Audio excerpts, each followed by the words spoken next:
जैसे चाँद बिना रात नामुमकिन है, जैसे चाँद बिना रात नामुमकिन है। मेरी हर एक सांस अधूरी गुरबिन है, जैसे चाँद बिना रात नामुमकिन है। मेरी हर एक सांस अधूरी गुरबिन है। गुरबत जब मैं तेरे दर पे आती हूँ,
रात नामुमकिन है, मेरी हर एक सांस अधूरी गुरबिन है।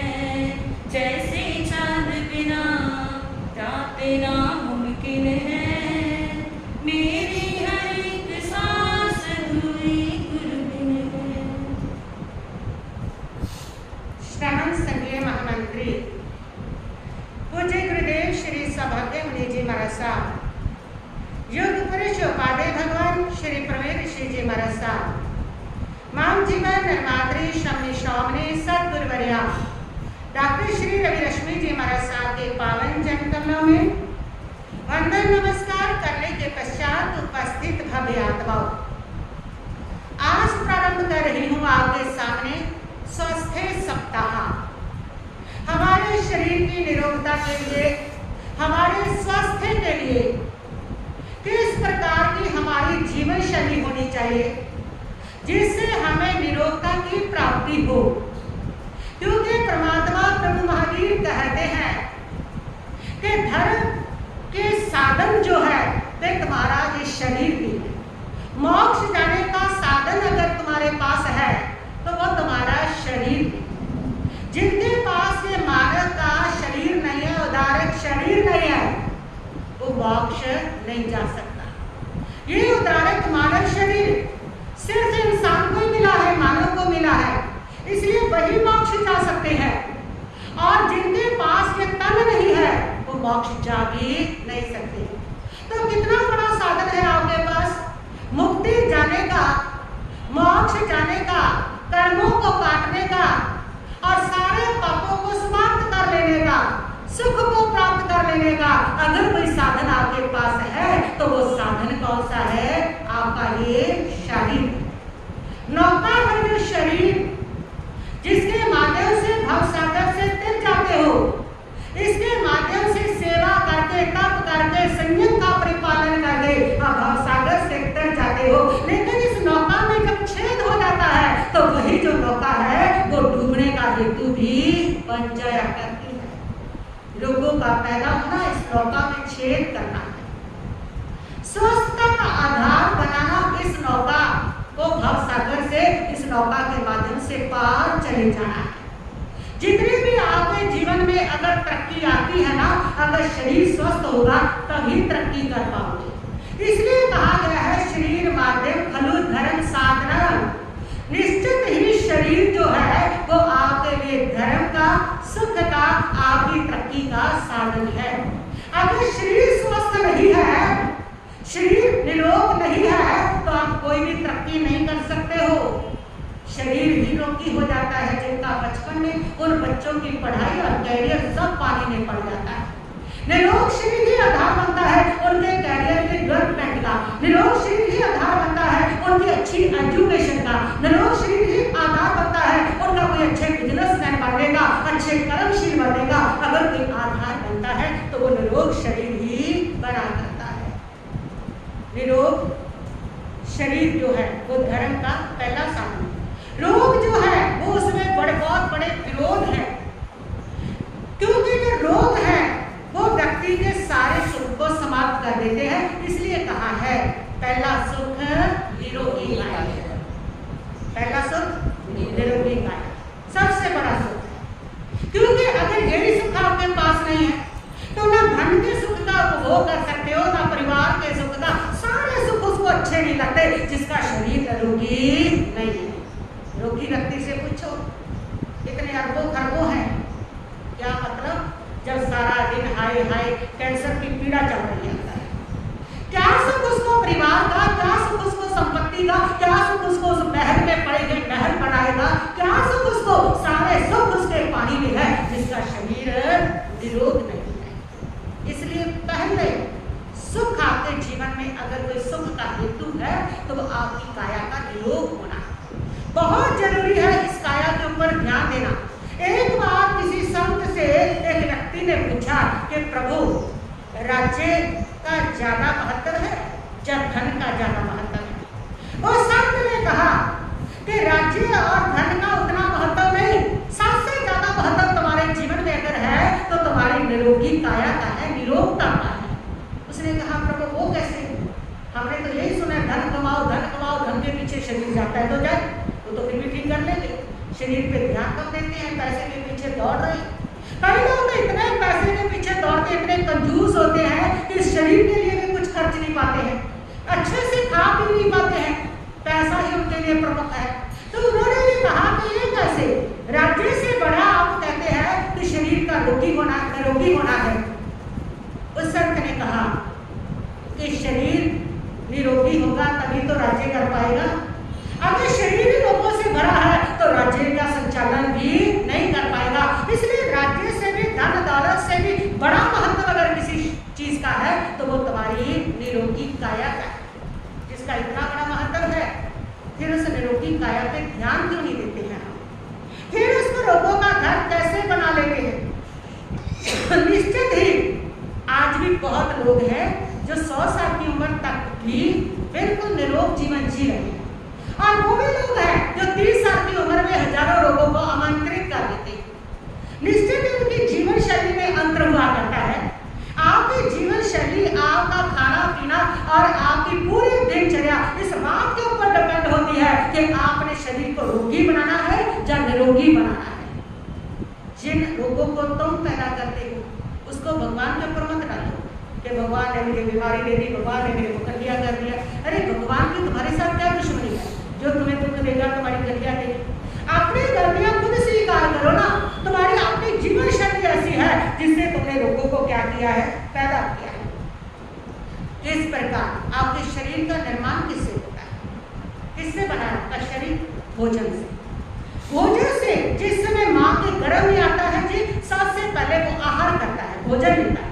भोजन से शरीर का उसका गर्भ होना शुरू होता है, माँ से आहार लेता जाता है। भोजन से बड़े होकर के भी आपके शरीर का पुष्ट होता है, हरिष्ट होता है। भोजन ना करो तो शरीर क्षय होना शुरू हो जाता है, कमजोर होना शुरू हो जाता है। तो आपके शरीर का निर्माण भोजन से होता है, और जिससे शरीर का निर्माण होता है सबसे पहले वो देखना है कि वो कैसा है, कैसा माल लगा रहे हो। मकान मजबूत बनाना है या कम मजबूत बनाना है, ये मकान तो उस मटीरियल पर डिपेंड है, उस सीमेंट पर, उस ईंटों पर जो उसमें मटीरियल लगा है, वो मटीरियल कैसा है वैसा ही मकान बनेगा। ऐसा ही तुम्हारा शरीर रूपी जो मकान है वो तुम्हारे भोजन के मटीरियल के ऊपर डिपेंड है। कैसा भोजन तुम कर रहे हो, कैसा मटीरियल दे रहे हो इस शरीर को, जिससे इसका निर्माण हो रहा। जैसा तुम्हारा मटीरियल होगा वैसा ही तुम्हारा शरीर का निर्माण होगा। इसलिए भोजन के साथ इसका बहुत गहरा जो संबंध है वो जुड़ा हुआ है। एक व्यक्ति मेरे पास आया, उसने आकर के कहा कि हमारे साथ मेरा बेटा बहुत ही गुस्सा है, जिद्दी है, कहना नहीं मानता और बहुत ज्यादा गुस्सा भी करता। मैंने उससे पूछा कि खिलाते क्या हो उसको, भोजन कैसा उसका? उसने कहा कि भोजन तो यही बस खाता है, पिज्जा, बर्गर, मंचूरियन यही खाता है, और सुबह दूध के साथ मोबाइल चलाता है, बिना मोबाइल देखे दूध नहीं पीता, रात को बिना टीवी देखे मैगी नहीं खाता। तो भोजन तो उसका यही है। मैंने उसको कहा फिर बेटा तो ठीक है, लेकिन ये जो इम्पोर्टेंट भोजन है ये भूत है, इसी भूत ने उसका सत्यानाश किया हुआ है। ये भोजन जो खा रहा है उसी का असर है कि जो उसका स्वभाव क्या हुआ है, ऐसा बना है। कहते हैं ना, जैसा खाओ अन्न वैसा होवे मन। तुम्हारा मन बिल्कुल वैसा होगा जैसा तुम्हारा आहार होगा। कैसा मन है कैसा आहार है। 3 प्रकार का आहार होता है, सात्विक आहार, राजसिक आहार और तामसिक आहार। सात्विक आहार कैसा होता है, जिसमें ना मिर्च मसाला, ना ही किसी प्रकार का तला फला, बिल्कुल शांत सा, सहज सा, नेचुरल सा, बिल्कुल खिला खिला जो आहार होता है वो सात्विक आहार होता है। राजसिक आहार कौन सा होता है? राजसिक आहार जिसमें कृष्णता होती है, घी है, दूध है, मलाई है, मावा है, खोआ है, बादाम है और ड्राई फ्रूट है, वो सारा क्या है? राजसिक आहार होता है। तामसिक आहार ये तुम्हारे बर्गर है, पिज्जे है, मिर्च है, मसाले है, स्पाइसी है जितना, वो सारा क्या होता है? तामसिक आहार होता है। जैसा ये तीनों प्रकार का आहार है वैसे तुम्हारा तीनों प्रकार का स्वभाव और शरीर का निर्माण होगा। सात्विक आहार करोगे तो स्वभाव बिल्कुल शांत रहेगा, शरीर स्वस्थ रहेगा। राजसिक आहार करोगे उत्कृष्ट भोजन जैसे राजा लोग करते हैं, तो ये देता क्या, दौड़ देता है आपको, दौड़ो खूब दौड़ो। राजाओं को जैसे होती है और राज्य बढ़ाओ और राज्य बढ़ाओ, राशि का जब जब आप राशि का हार करोगे तमन्नाएं बढ़ जाएगी, दौड़ते फिरोगे, हाय पैसा हाय पैसा हाय पैसा, हाय महल चाहिए, हाय जो कोठी चाहिए, प्लाट चाहिए, ये चाहिए, खूब दौड़ोगे, तो किसका परिणाम है, राशि का हार का परिणाम। तामसी का हार बना, तामसी का हार पर आलसी होगा, अजगरानंद होगा, क्रोधी होगा, हिंसक होगा, मारूं ये करूं वो करूं, वो सारा तामसी का हार है। जितने लोग उग्रवादी हैं या जितने भी हिंसक लोग हैं, उनका आहार तामसी का आहार हुआ करता है। और आहार बदल दो तो व्यक्ति को बदल सकते हो, तो आहार बदल कर सात्विक आहार खिलाना शुरू करो, तो देखोगे क्रोध की जगह पर उसको विनम्रता दी। सात्विक आहार का चमत्कार देखोगे तुम। सात्विक आहार जब भी किसी को कराओगे तुम देखोगे कि व्यक्ति जो है वो स्वस्थ भी रहने लगा और शांत भी रहने लगा है, और स्वाद से बढ़ करके उसको आत्मा में स्वाद आने लगा है। हमारे जितने बुजुर्ग थे वो सब सात्विक आहार किया करते थे। उस समय ना तो इतना दृष्ट और ना ही इतना ये बाजार का हुआ करता था, सात्विक आहार होता था उनका। यही कारण था वो सारे बुजुर्ग बड़े सहनशील होते थे, बड़े ही वो विनम्र होते थे और बड़े ही दयालु होते थे। यही कारण था उनके स्वभाव का। और ये जो स्वभाव में इतनी चेंजिंग आई है ना कि आज छोटे छोटे बच्चों में इतना गुस्सा, इतना क्रोध, सहन शक्ति का नामो निशान खत्म हो गया। ये सब उस आहार का क्या है, परिणाम है। ये आहार जब तुम तीखा खाओगे तो मन भी तीखा होगा, जब शांत भोजन करोगे तो मन भी शांत होगा। आज इतना तीखा मन है, इतना क्रोध है, उस सब का अगर कोई कारण है तो वो तुम्हारा ये बाजार का भोजन है, ये बाजार के पिज्जे खाने, ये बर्गर खाने। और छोटे छोटे बच्चों को मैंने देखा कि माताएं सुबह जब खाना खिलाती है ना तो उनके हाथ में मोबाइल देती है, फिर वो भोजन करते हैं। अरे तो वो भोजन करते कुछ खाते नहीं, वो तो उनके साथ जा क्या रहा है, वो मोबाइल में जो देख रहे हैं अंदर कार्टून देख के खा रहे हैं, वो सारा कार्टून के अंदर और कार्टून ही बनेंगे। वो बड़े होकर के तो अच्छे इंसान नहीं बनेंगे, कार्टून ही बनना होंगे। और वो फिर जब थोड़े से बड़े होते हैं वो उनकी कार्टून फिल्म सुनाते हैं आकर के कि ये किसी बात को सुनता नहीं है, मन मर्जी करता है, ऐसे पढ़ा रहता है, पढ़ाई की तरफ ध्यान नहीं देता, वो कार्टून ही बन रहा है। सच में जैसा खा रहे हो ना उस समय जो देख रहे हो, उस देखने के साथ साथ तुम्हारे भीतर वो सारा जा रहा है और वैसा ही निर्माण होता है। इसीलिए कहा जैसा खाओ अन्न वैसा होवे मन। मन को शांत करना है, मन को स्वस्थ करना है तो आपको अन्न पर ध्यान देना होगा। शरीर को निरोग बनाना है तो सात्विक भोजन जो है वो आपको करना होगा। फिर दूसरा ये तो है स्वास्थ्य के साथ आहार जुड़ा। दूसरा है आपको निरोगी काया रखने के लिए आपकी दिनचर्या संतुलित होनी चाहिए। संतुलित दिनचर्या, जब संतुलित दिनचर्या कहती हूँ ना तो कुछ लोगों की आत्मा कांप जाती है, क्योंकि वो समझते हैं कि संतुलित दिनचर्या का मतलब उनके लिए है रात को 2 बजे सोना और फिर सुबह 10 बजे तक सोते रहना। रात की वो नेटफ्लिक्स और सुबह की स्लीपफ्लिक्स उनके लिए हो जाती है। फिर वो सवाल करते हैं नौजवान आकर के कि महाराज जी हमारा मन एकाग्र नहीं हो रहा, हमारा मन बड़ा अशांत है, डिप्रेशन हो रहा है, एंजाइटी हो रही है हम लोगों को, एंजाइटी में चलते चले जा रहे हैं। उनका भी सवाल होता है। सच्चाई तो ये है कि अगर तुम दोपहर तक लेटे रहोगे, दोपहर में तुम्हारी सुबह होगी तो तुम्हारा मन भी तो लेटा रहेगा ना। उस मन में कहाँ से ऊर्जा आएगी, उस मन में कहाँ से एक्टिविटी आएगी? क्यों? क्योंकि सुबह जो ब्रह्म मुहूर्त होता है, हमारे शास्त्र कहते हैं, हमारे बुजुर्ग कहते हैं कि व्यक्ति को ब्रह्म मुहूर्त में उठना चाहिए। और सुबह का जो ब्रह्म मुहूर्त होता है उसमें क्यों उठना चाहिए? क्योंकि हमारी बॉडी में कुछ ऐसे रसायन होते हैं, कुछ ऐसे केमिकल होते हैं जिनके रिलीज होने का जो समय है वो ब्रह्म मुहूर्त होता है। उस समय अल्फा बीटा बीटा ये जितनी तरंगे हैं ना शरीर में वो उस समय प्रचुर मात्रा में स्रावित होती है, बहुत मात्रा में। और ये वही केमिकल होते हैं जो दिन भर आपको ऊर्जा देते हैं, आपके मूड को प्रसन्न रखते हैं, आपसे तनाव को दूर रखते हैं। ये वही रसायन होते हैं। और जो सुबह ब्रह्म मुहूर्त में नहीं उठते उनका जो केमिकल रिलीज नहीं होते और दिन में जो केमिकल वापस बनते नहीं है। इसलिए लेट सोने वाले जो लोग हैं ना वो आपको हमेशा लेट उठने वाले लोग सुस्त मिलेंगे, गुस्सैल मिलेंगे, एंजाइटी के पेशेंट मिलेंगे, डिप्रेशन मिलेगा? आज लोग कहते हैं डिप्रेशन हवा में फैल गया है। डिप्रेशन हवा में नहीं फैला, डिप्रेशन तुम्हारी दिनचर्या से शुरू हुआ है। ये जो तुम्हारी बिगड़ी हुई दिनचर्या, ये जो हमारे महापुरुषों ने, ये जो विद्वानों ने, ये जो दार्शनिकों ने, ये जो वैज्ञानिकों ने हमें दिनचर्या दी है ना कि सुबह ब्रह्म मुहूर्त में उठो, वो दिनचर्या जब तक नहीं जियोगे तब तक डिप्रेशन हवा में नहीं, तुम्हारी दिनचर्या से आएगा। और दिनचर्या सुबह ब्रह्म मुहूर्त में उठने वाले लोग स्वस्थ रहते हैं, निरोग शरीर पाते और उनका मूड हमेशा प्रसन्न रहता है, क्योंकि वो सारे केमिकल उनके पास आ जाते हैं जो बॉडी को प्रसन्न और स्वस्थ रहने के लिए चाहिए होते हैं। तो इसलिए आज क्या है, अब क्या हो रहा है, अब क्या हो रहा है, कब उठते हैं? सुबह 8-9 ब्रह्म मुहूर्त तो पता ही कि ब्रह्म मुहूर्त कब होता है। बहुत सारे लोगों को पूछो ब्रह्म मुहूर्त का समय क्या, वो भी पता नहीं। आज की जनरेशन को खासकर उनको लगता है तो ब्रह्म मुहूर्त 8-9 बजे होता होगा, जब होते हैं बस तभी ब्रह्म मुहूर्त होता है। ब्रह्म मुहूर्त ही नहीं पता तो ब्रह्म मुहूर्त में उठेंगे क्या? सुबह अलार्म लगा लेते हैं, कहने से 5 बजे का अलार्म लगा देंगे, अलार्म बजता रहता है, खुद सोए रहते हैं। जबरदस्ती से उठाओ तो कहते हैं नींद ही पूरी नहीं हुई हमारी। तो नींद कहाँ से पूरी होगी जब रात को सोए ही 2 बजे होगी? नींद तो तभी पूरी होगी जब आप समय पर सोते हो। तो रात को सोने का जो समय है वो दिनचर्या क्या है व्यक्ति की कि उसको 9 बजे तक, 9:30 बजे तक क्या हो जाना चाहिए, सो जाना चाहिए। लेकिन कैसे सोए? रात को 10 बजे तो इंस्टाग्राम पर लाइव होने का समय हो रहा है, इसलिए जब लाइव होना है तो सोएंगे कैसे? तो 12 बजे के सोने को, फिर दोस्तों से बातें करनी है रात को और सुबह लेट उठना है।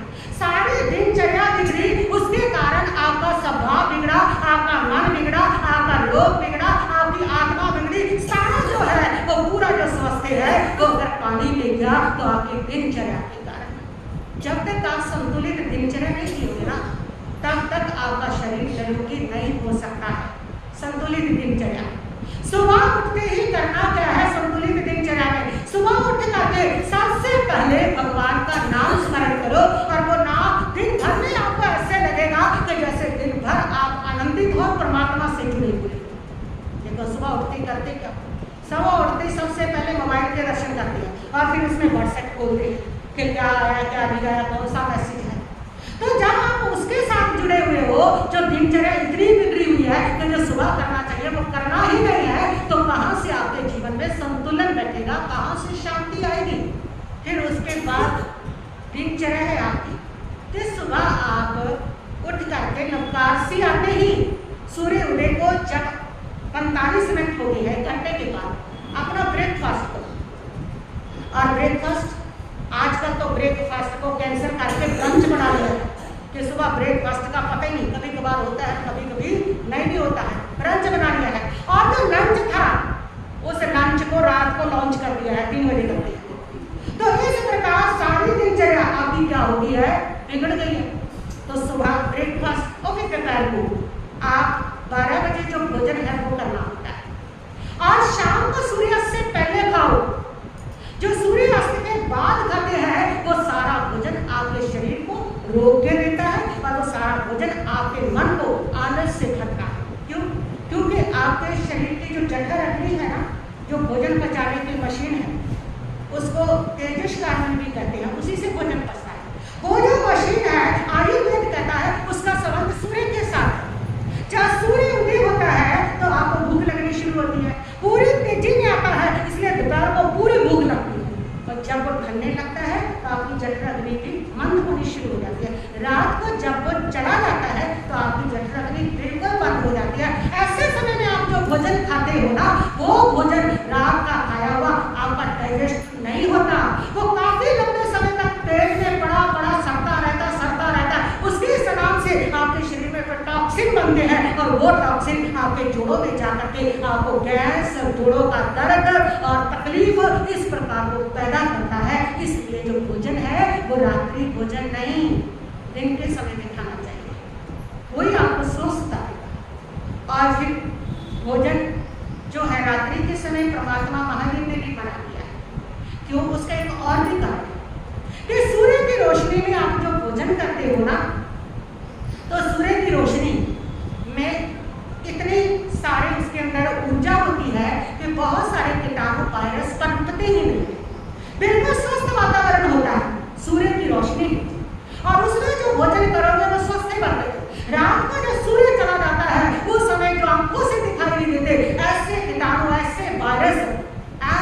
जैसे बरसात आती है धरती पर ऐसे आती है, और उस समय जो भोजन लेके बैठते हैं ना, सारे उसमें पड़ते हैं, गिरते हैं, और वो भोजन तुम्हारा मांसाहार जैसा हो जाता है, हिंसक भोजन हो जाता है। हिंसक भोजन करने से विचारों में हिंसा, क्रोध, कषाय बढ़ेगा ही बढ़ेगा, उससे आएंगे ही आएंगे विचार। इसलिए रात्रि भोजन हिंसा का कारक है। रात्रि भोजन को नरक का द्वार भी कहा, वो सेहत के लिए भी बुरा, मन के लिए भी बुरा, और आपकी आत्मा के लिए भी बुरा है। तो भोजन आपको दिन में करना होता है, और रात्रि को जब आपको सोना है ना, तो उस समय आप कोई स्वाध्याय, अच्छी बुक्स का एक पेज पढ़ते हुए, या फिर गीता का कोई श्लोक, या फिर आगम की कोई गाथाएं, या फिर कुछ भी आप नमकार महामंत्र, लोकस, इस प्रकार परमात्मा का नाम स्मरण करते हुए सोए। जब तुम परमात्मा की शरण लेकर के सोते हो, तो तुम्हारी पूरी रात की जो ऊर्जा है वो परमात्मा से कनेक्ट हो जाती है। और ऐसे समय में रात को हार्ट अटैक से मर भी गए ना, तो भी स्वर्ग मिल जाएगा, क्योंकि परमात्मा से जुड़ के सोते। और ऐसे मोबाइल देखते देखते सो गए, तो तुम्हारी जो एनर्जी है उन्हीं मोबाइल के डाउन से, उन्हीं मोबाइल की वो किचड़ पिचड़ में, उसी के साथ तुम्हारी एनर्जी कनेक्ट होती है, और पूरी रात तुम स्वस्थता से सो नहीं सकते। स्वस्थता के साथ सोने के लिए रात को सोते समय परमात्मा की एनर्जी से जुड़ जाए, नींद अच्छी आएगी, गहरी आएगी, बढ़िया आएगी, और तुम्हारी आत्मा शांत और प्रसन्न रहेगी। और जब तुम मोबाइल के साथ फिल्म देखते हुए सो जाते हो, और कोई अच्छी एनर्जी साथ नहीं लेते हो, और ऐसे समय में तुम्हें रात को भयंकर सपने आएंगे, करवटें बदलोगे, नींद बार बार टूटेगी, और भयंकर सपनों के साथ साथ परेशानी आएगी, तो इस प्रकार तुम्हारी नींद भी बिगड़ेगी, तुम्हारे भाव भी बिगड़ेंगे, और तुम्हारा तन मन स्वस्थ जो है वो भी क्या हो जाएगा, खराब हो जाएगा। तो इस प्रकार आपको सोना कि आपकी संतुलित दिनचर्या है, तो किस प्रकार सोते हैं। तीसरा जो है स्वास्थ्य के लिए वो है योग, और उसके साथ साथ विहार, योग विहार। विहार हमारे वाराणसी समझ 10 किलोमीटर जाना है, 20 किलोमीटर वाले भी जाते हैं, आज इस गांव से कल दूसरे गांव, परसों तीसरे गांव, शायद हमें भी वो जाना पड़ेगा। आप कहाँ छोड़ सकते हो अपना घर, आप तो एक ही जगह पर स्थित हैं। तो योग और विहार, योग जो है, योग का मतलब है जुड़ना। कहाँ जुड़ना? आपको शुभ के साथ जुड़ना, अच्छे के साथ जुड़ना। योग का मतलब है जुड़ना और बढ़िया के साथ जुड़ना, लेकिन जुड़ते कहाँ है, सारा शुभ नेगेटिव के साथ जुड़ते चले जाते हैं। योग का मतलब जुड़ना। तो कैसे जुड़ते हैं? सुबह ही आपकी आंखें खोलते ही सबसे पहले आंखें जुड़ जाती है मोबाइल के साथ। उसके बाद दोपहर को ऑफिस में बैठ करके और कुर्सी के साथ पीठ को जोड़ देते हैं। शाम को सोते समय फिर व्हाट्सएप पर अपनी आंखें जोड़ देते हो, पलकें जोड़ देते हो। आपका सारा जुड़ाव तो इस प्रकार चल रहा है। उसका मतलब है सुबह उठते ही जुड़ो भगवान की वाणी के साथ, दोपहर को अपने अच्छे कर्म करने के साथ, और रात को सोते समय भी अगर जुड़ना है तो परमात्मा का ध्यान करते हुए उनमें अपनी आंखों की पलकों को जोड़ते हुए जुड़ो। तो ये तुम्हारा योग है। योग आपके शरीर को स्वस्थ बनाता है, निरोग बनाता है। योग जो आप करते हो वो भी है अपने शरीर के द्वारा कुछ क्रियाओं को करना, कुछ आसनों को करना।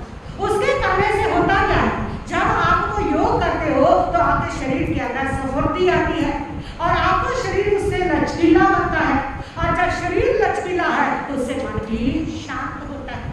वो आपका योग। फिर आता है विहार।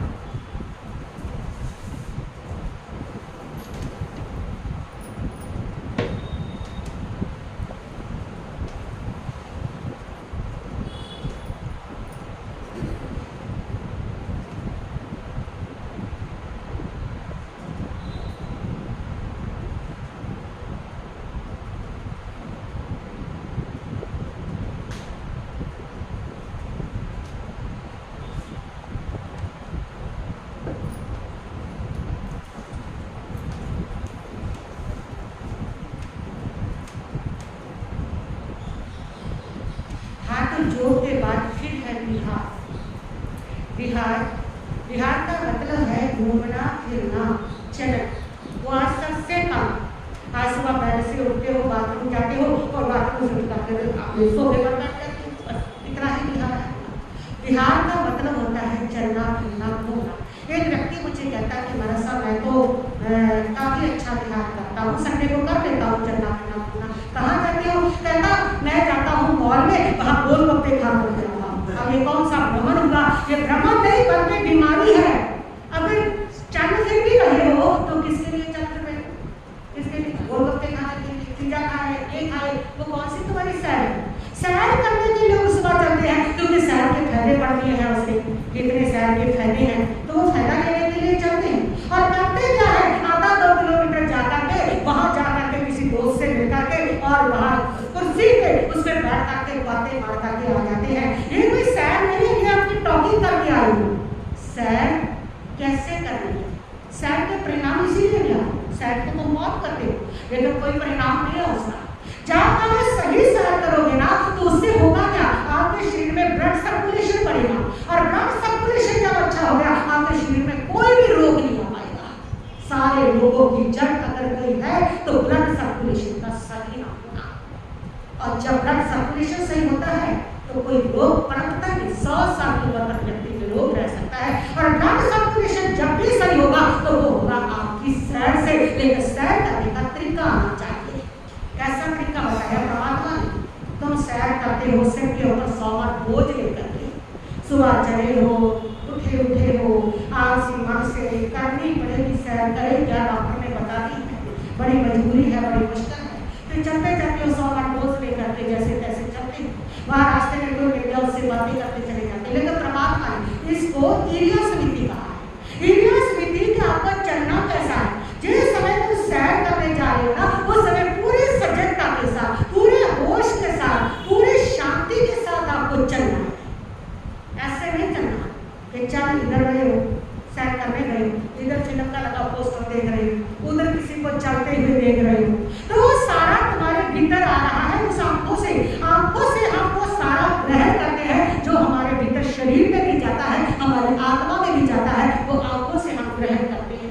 ये 5 इंद्रियों से जो ग्रहण करते हैं हमारे तन मन दोनों में पहुंचता है, आत्मा में पहुंचता है। अब ऐसे सैर का आपको फायदा क्या? जिस सैर में आप फिल्म के पोस्टर देखते चल रहे हो, किसी की निंदा करते चल रहे हो, जिस समय आप किसी को देखते हुए चल रहे हो, उधर क्या हो रहा है वो और जा रहा है, जिस समय सैर कर रहे हो ना उस समय मात्र सैर करें शांत मन से, ना किसी को देखते हुए, सिर्फ सजगता से चले, बहुत सतर्कता के साथ चले, बहुत शांति के साथ चले। और ऐसा जो आपका विहार होगा, जो भ्रमण होगा, वो आपके तन को भी स्वस्थ करेगा, मन को भी स्वस्थ करेगा और आपकी आत्मा को भी स्वस्थ करेगा। ये आपकी सैर होगी। तो ये 3 प्रकार के स्वास्थ्य को लेकर बताए। तो कुछ बातें मैं आपको और बता दूं। जिन लोगों को बीपी की प्रॉब्लम रहती है उन लोगों के लिए मैं बता रही हूँ कि उनका बीपी बिल्कुल ठीक होना शुरू हो जाएगा। ऐसी कोई बात नहीं है। मुद्राएं होगी। सबसे पहले आप इस मुद्रा को जिस समय बीपी है आधा घंटा 15 मिनट करें तो आपका बीपी नॉर्मल होना शुरू हो जाएगा। ये पहली ऊपर को लगाना है अंगूठे की जड़ में। अंगूठे की दोनों उंगलियों को बीच वाली दोनों उंगलियों के सिरे पे टिकाना है। जिस समय बीपी आधा घंटा कर लो, आप उसके बाद बीपी चेक कराओ, आपका बीपी डाउन हो जाएगा। बीपी अगर हाई है तो ये लो में मत कर लेना, ये लो में करने वाले। हाँ, तो ये जब हाई है तो इसको आपको करना है। और डेली अगर 15-20 मिनट करते हो तो आपको बीपी की प्रॉब्लम नहीं होगी। ये आपकी वो मुद्राएं। दूसरी बात है, जिस समय बीपी ज्यादा है, जहाँ जैसी कुछ प्रॉब्लम लगती है आपको, उस समय आपको जो चींटी ऊपर के जस्ट नीचे जो एक रेखा है उसके जस्ट नीचे जो पॉइंट है उस पॉइंट को दबाना शुरू करें। इससे भी आपका बीपी ठीक होगा। आपको हार्ट जैसा कुछ भारीपन लगता है वो भी तुरंत ठीक होना शुरू हो जाएगा। ये आपका दूसरा पॉइंट है। तीसरा है आपके बीपी के लिए। तीसरा कि आप एक 20 मंत्र है उसकी 5 माला डेली कर लें, आपको बीपी होगा ही। वो है 20 मंत्र। थम थम थम थम, थ के ऊपर अनुस्वार बिंदु, थम थम थम थम थम थम 5 माला होता है। जहाँ इसका लंबा भी उच्चारण कर सकते हैं आप, जैसे गहरा श्वास लिया, गहरा श्वास लेके फिर इसको छोड़ा, थम लंबा, थम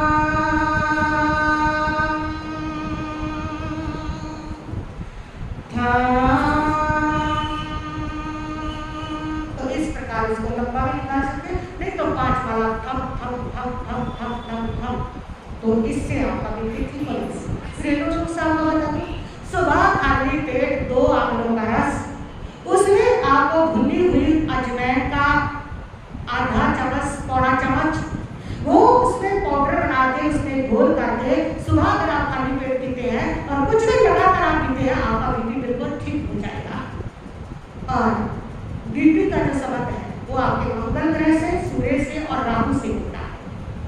जिस समय आपको ज्यादा बीपी है, ठीक ही नहीं हो रहा, आप सूर्य एतवार को गेहूं दान कर दे, मंगलवार को गुड़ दान कर दे और उसके साथ साथ शनिवार को आप राहु की कोई भी चीज यानी कि किसी भिखारी को खिला देना, समोसा नमकीन खिलाना, तो राहु शांत होता है। जब गोमेद और मूंगफली पहन सकते हो तो उससे भी आपका बीपी क्या होने लगता है, ठीक होने लगता है, स्वस्थ होने लगता है। योग खाना खाने के बाद 15 मिनट वज्रासन में बैठे। वज्रासन तो बताऊँ आपको कैसे होता है। दोनों पैरों को मोड़ करके नीचे और दोनों अंगूठों को मिला लें, अंगूठों को मिला के और आपकी दोनों एड़ियाँ ऐसे खुलेगी, उसके ऊपर अपने नितंब को रख लें। तो फिर इस प्रकार कमर पीठ गर्दन को सीधी और हाथों को यूं रखें। यूं रखे खाना खाने के बाद, भोजन के बाद आप 15 मिनट इसमें बैठे, आपको बीपी जैसी कभी प्रॉब्लम नहीं आएगी, ना ही मोटापा, ना ही बीपी चढ़ेगा, ना ही मोटापा चढ़ेगा, दोनों से मुक्ति मिल जाएगी आपको। ये करने से जिस समय आप ये करते हो वज्रासन वगैरह, इसको संपर्क करते हो, तो ये भी कीजिए आप 15 मिनट, ये भी कर लीजिए और आपको गैस एसिडिटी इससे ये सब ठीक नहीं होता। तो इस प्रकार कुछ ये उपाय हैं जिनको आप लागू करके अपने बीपी से आराम पा सकते हो। ब्लड प्रेशर जैसी जो तकलीफें हैं उसको बिना दवाई से रोक सकते हो, मेडिसिन लेने की कोई जरूरत नहीं होती है। अगर आप दिनचर्या को सही कर लो और अपने भोजन को सही कर लो, थोड़ी सी यौगिक मुद्राओं को आप अपना लो, तो कोई जरूरत नहीं। प्राणायाम, अनुलोम विलोम, प्राणायाम, इधर से सांस गहरा लिया, इधर से छोड़ा, तो वो आपको पता ही है, उसको इतना बताने की जरूरत नहीं है, क्योंकि आप बाबा रामदेव से देख रहे हो टीवी पर, पुलाव बहुत मशहूर हो रहा है, तो इसलिए वो आपको पता ही। दूसरा भ्रामरी प्राणायाम, गहरा सांस लेते हुए भ्रमण जैसी गूंज करना, 10 भ्रामरी प्राणायाम कर लो, 10 बार ये कर लो, आपके बीपी कभी नजदीक भी नहीं आएगा। ये सकते हैं। 2011 में ना मेरा बीपी बढ़ने लगा था और मुझे डॉक्टर ने उस समय कहा था कि आपको डेली एक मेडिसिन लेनी पड़ेगी। ये सकते है कि आज तक मैंने मेडिसिन नहीं ली। मैंने अपने दिनचर्या को चेंज किया, मैंने देखा कि अब जो मेरा शरीर है वो ये कह रहा है कि 40 साल के बाद अपना भोजन बदल लो। अब वो भोजन मत रखो, उतना ही मत खाओ, तो कम खाना, गम खाना, लम जाना, तो कम खाना, उससे मैंने अपने भोजन को कम करना शुरू किया। और उसके साथ साथ ये प्राणायाम वगैरह कोई भूलने की आवश्यकता कभी नहीं पड़ी है और बीपी बिल्कुल नॉर्मल रहता है। तो आप जब मेडिसिन खाते हो, दवाइयाँ खाते हो, तब खाते हो जब आलस के कारण आप इस दिनचर्या को बदल नहीं पाते हो और जो अब हमें करना चाहिए वो आप कर नहीं पाते हो, तब आपको दवाइयों की जरूरत पड़ती है। लेकिन अगर अपनी जीवन शैली को बदले, स्वस्थ रहने के लिए हित मित रित ऐसा खाओ, आयुर्वेद कहता है। हित का मतलब हितकारी भोजन खाओ, जो हितकारी नहीं है उसको मत खाओ, कोई मेडिसिन की जरूरत नहीं पड़ेगी। और मित यानी कि कम खाना शुरू करो। कितना कम? 4 हिस्से पेट के करो, 2 हिस्से भोजन, 1 हिस्सा पानी के लिए छोड़ दो, 1 हिस्सा थोड़ा सा उसको हवा के लिए खुला छोड़ दो। लेकिन नहीं, पेट में इतना भर के खाएंगे, पेट की ओवरलोड कर देंगे पेट की, और उसमें हवा का पानी एक बूंद नहीं जाती है, ऐसा भर के खाते हैं, तभी वो रोग बनते हैं। उसको थोड़ा कम, और इसको परमात्मा महावीर ने अनोदरी तक कहा है, ये तपस्या नहीं आती। अगर भोजन से कम खाओगे आपका अनोदरी तक हो जाएगा, और वो आपका अनोदरी तक आपके सारे ऐसे कर्मों को जिसके कारण आपके शारीरिक रोग आ रहे हैं, वो सारे सातावेदीय कर्मों को वो अनोदरी तक ही समाप्त कर देगा और आपका शरीर क्या हो जाएगा? निरोग हो जाएगा। परमात्मा कहते हैं अनोदरी तप करने वाले को कोई रोग नहीं आते, वो स्वस्थ रहता है। तो ये स्वस्थता का आधार है अपना उसे कम खाना। ऋत का मतलब है ऋतु के अनुसार खाना। ये बेमौसमी जो खा रहे हो कि जिस समय आम का मौसम नहीं उस समय आम खाने में शान समझते हैं, जिस समय एप्पल का मौसम नहीं उस समय वो सबसे पहले लाने में अपना शान समझते हैं। ये नहीं पता वो तुम्हारी शान नहीं है, बल्कि वो तुम्हारे लिए अभिशाप है। जिसको तुम गले लगा रही हो, तो ऋतु के अनुसार ये आपके स्वस्थ का आधार है। तो मैं अपनी ज़्यादा समय मुझे आप लोग से बैठको में ध्यान रखूँगी, जो उपाय बताने लगे और उसको इंक्लूड नहीं किया समय में, उन उपायों को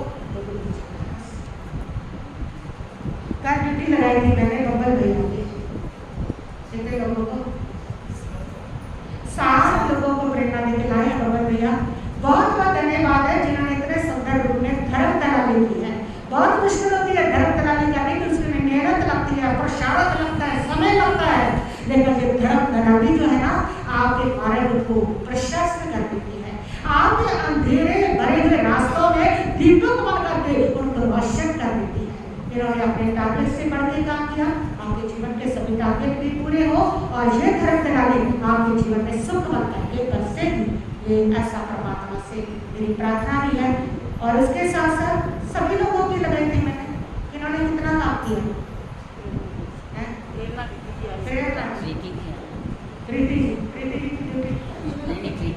प्रीति जी कल के लिए ड्यूटी लगाओ।